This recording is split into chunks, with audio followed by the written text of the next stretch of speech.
Okay. ఇక కొత్త ration కార్డుల కోసం అయితే వడివడిగా చర్యలు తీసుకుంటున్నట్టుంది రేవంత్ రెడ్డి సర్కార్. త్వరలోనే కొత్త రేషన్ కార్డులు ఇస్తామని ఆల్రెడీ గవర్నమెంట్ ప్రకటించిన నేపథ్యంలో అసలు కొత్త కార్డులు ఎలా ఉండబోతున్నాయి ఏంటి అనే ఉత్కంఠ అయితే అందరిలో ఉంది.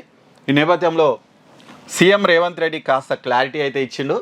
ఫ్యామిలీ కార్డులో యజమానిగా మహిళ ఉంటుందంట. మహిళా యజమాని అంటే యజమాని పేరు ఇంతకుముందు మగవాళ్ళ పేరు ఉండేది. ఇప్పటి నుంచి ఇక ఆ ప్లేస్లో మహిళ పేరు యజమానిగా ఉంటుందంట. మిగతా కుటుంబ సభ్యుల పేర్లు బ్యాక్ సైడ్ వచ్చేటట్టు ఫ్యామిలీ కార్డు ఇస్తారట.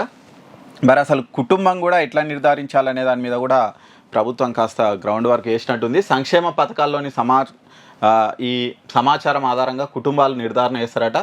ప్రస్తుతానికైతే నియోజకవర్గానికి 2 ప్రాంతాల్లో ఫస్ట్ పైలట్ ప్రాజెక్టుగా ఒక్కో నియోజకవర్గానికి ఒక 2 ఊర్లను తీసుకొని అక్కడ అమలు చేసి అక్కడ ఏమైనా ప్రాబ్లమ్స్ వస్తున్నాయా ఏంటి, ఇంకేమైనా చేంజెస్ చేయాలన్నా అవన్నీ కూడా చేసి మిగతా ప్రాంతాల్లో కూడా ఇది అమలు చేసే యోచనలో ఉందట ప్రభుత్వం. ఇక ఈ వచ్చే నెల 3 తారీఖు నుంచి క్షేత్రస్థాయిలో పరిశీలించి కొత్త రేషన్ కార్డులు ఇవ్వబోతున్నారట. మరి అంటే ఇప్పుడు నెక్స్ట్ మంత్ కొత్త రేషన్ కార్డులు అయితే స్టార్ట్ అవుతాయి. మరి పైలట్ ప్రాజెక్టుగా తీసుకున్నటువంటి ఊర్లలోనే స్టార్ట్ అవుతాయా లేకపోతే మొత్తం చేస్తారా ఏందనేది ఇంకా మనకు గైడ్ లైన్స్ రావాల్సి ఉంది. కాకపోతే వీటి మీద అతి త్వరలోనే మనకైతే క్లారిటీ రాబోతుంది. ఇక రాష్ట్ర ప్రభుత్వం కొత్తగా ప్రవేశపెడుతున్న ఫ్యామిలీ డిజిటల్ కార్డులో మహిళను కుటుంబ యజమానిగా గుర్తిస్తారట. ఇతర కుటుంబ సభ్యుల పేర్లు వారి వివరాలను కార్డు వెనుక వస్తుందంట. ఇట్లా కార్డు ఉంటే ఇది బ్యాక్ సైడు, ఇది ఫ్రంట్ సైడు, ఇది బ్యాక్ సైడ్ అయితే ఇక్కడ ఏం చేస్తారంటే ఇక్కడ మహిళ పేరు వస్తుందంట. ముందు సైడు యజమాని పేరు, ఆమె మహిళ ఫోటో మరి పేరు వస్తుందంట. ఇక బ్యాక్ సైడ్ మిగతా కుటుంబ సభ్యుల పేర్లని కూడా వచ్చే విధంగా ఈ కార్డును రూపకల్పన అయితే చేయబోతున్నారట.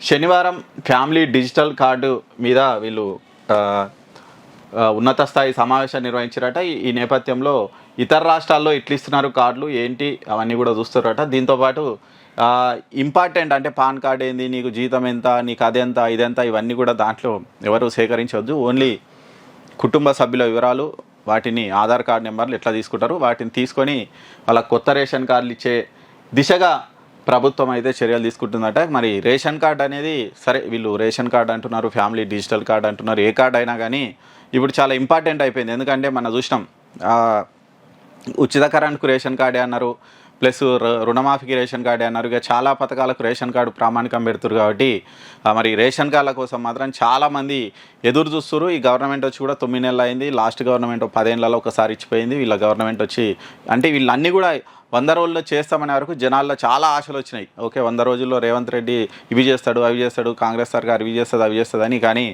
వాళ్ళు 100 హామీలు ఇస్తే ఇప్పటివరకు 10 కూడా నెరవేరలే, చాలా పెండింగ్లో ఉన్నాయి. సరే, నిజానికి హామీలు ఇచ్చినప్పుడు వాళ్ళు ఎట్లా అట్లా అధికారంలోకి రావాలని హామీలు ఇచ్చారు.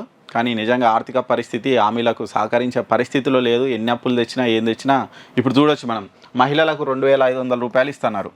మరి 2500 ఇప్పటికీ 10 నెలలు గవర్నమెంట్ వచ్చి దగ్గర. మరి 10 నెలలు అంటే గవర్నమెంట్ ఒక్క మహిళకు 25,000 ఇవ్వాల్సి ఉండే. అంటే 25,000 బాకే కదా ఇప్పుడు రేవంత్ రెడ్డి ఒక్క మహిళకు 25,000 బాకీ పడ్డాడు.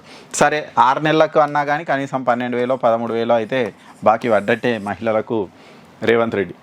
మరి ఇట్లా అంటే ఇవి లేట్ అయ్యే కొద్ది ఏమవుతుందంటే జనాల్లో ఇదే ఇప్పుడు చూస్తున్నాం కదా, ఈ అసంతృప్తి అంతా ఎన్నో దగ్గర బయటపడుతుంది. ఇప్పుడు హైడ్రా కూల్చివేతలు ఆ కూల్చివేతలు అన్నారు కదా, దీంతో ఇక జనాలు 1+1 2, 2+2 4 అన్నట్టు అక్కడ ఒక నిరసన ఇక్కడ ఒక నిరసన కలిపి ఎక్కువ నిరసనలు అయ్యి మూకుమ్మడిగా ప్రభుత్వం మీద పడి ఇక గుక్క తిప్పుకొని పరిస్థితి ఉంటుంది. ఆల్రెడీ బీఆర్ఎస్ వాళ్ళు కాసు కూస్తున్నారు, వీళ్ళు ఏడ దొరుకుతారు వేసుకుందామని ఇక దొరికిపోతున్నట్టే కనిపిస్తుంది. మరి వీటన్నిటినీ అంటే రేవంత్ రెడ్డి సర్కారు హనీమూన్ ముగిసినట్లే. ఇక నెక్స్ట్ అంతా కష్టకాలమేనేమో. మరి ఎందుకంటే నిజానికి ప్రభుత్వం దగ్గర పైసలు లేవు, ట్యాక్సులు పెంచాలి, ట్యాక్సులు పెంచినా నిరసనలే. ఇప్పుడు ఉచిత పథకాలు ఇవ్వకున్నా కానీ నిరసనే, నువ్వు ఎందుకు చెప్పినావు, ఎందుకు హామీ ఇచ్చినావు అని అడుగుతారు. కాబట్టి ఇవన్నీ కూడా ప్రాబ్లమ్స్ ఆల్రెడీ హిమాచల్ ప్రదేశ్లో కాంగ్రెస్ ఫేస్ చేస్తుంది, కర్ణాటకలో ఫేస్ చేస్తుంది, ఇప్పుడు తెలంగాణలో కూడా చేయబోతుంది. ఉచిత పథకాలు అనేవి ఎప్పటికైనా అంటే అధికారంలోకి రానికి ఉచిత పథకాలు సహకారం అందిస్తేమో అప్పటి వరకు చాలా మంచిగా అనిపిస్తుందేమో, కానీ వచ్చిన తర్వాత పరిస్థితి వేరుంటుంది. ఏ ఉచిత పథకాలు అంటేనే పెద్ద గుదిబండ.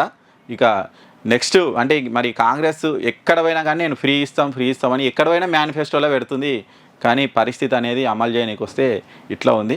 ఎవరికైనా తన దాకా వస్తే తెలియదని మనకు ఈ రాష్ట్రంలోకి వచ్చిన తర్వాతనే అసలు పరిస్థితి అనేది అర్థమవుతుంది. అంటే నిజంగా అంటే అధికారంలోకి రానికి ఏది పడితే అది ఇస్తే ఎట్లా ఉంటుంది అనేది ఇది ఉదాహరణ. మరి అట్లాని ఇప్పటికిప్పుడు ఇక బీఆర్ఎస్ మీద ప్రేమ వంగిపోయి జనాలంతా అటు ఓట్లు గుద్దే పరిస్థితి కూడా లేదు. ఎందుకంటే ఇక జనాలు ఏం చేయాలో అర్థం కాని పరిస్థితిలో ఉన్నారు. సరే ఈయన పథకాలు ఇచ్చినా ఇవ్వకుండా కూల్చివేతలు అవన్నీ కొంచెం చూసి చేస్తే కాస్త బాగుంటుందేమో.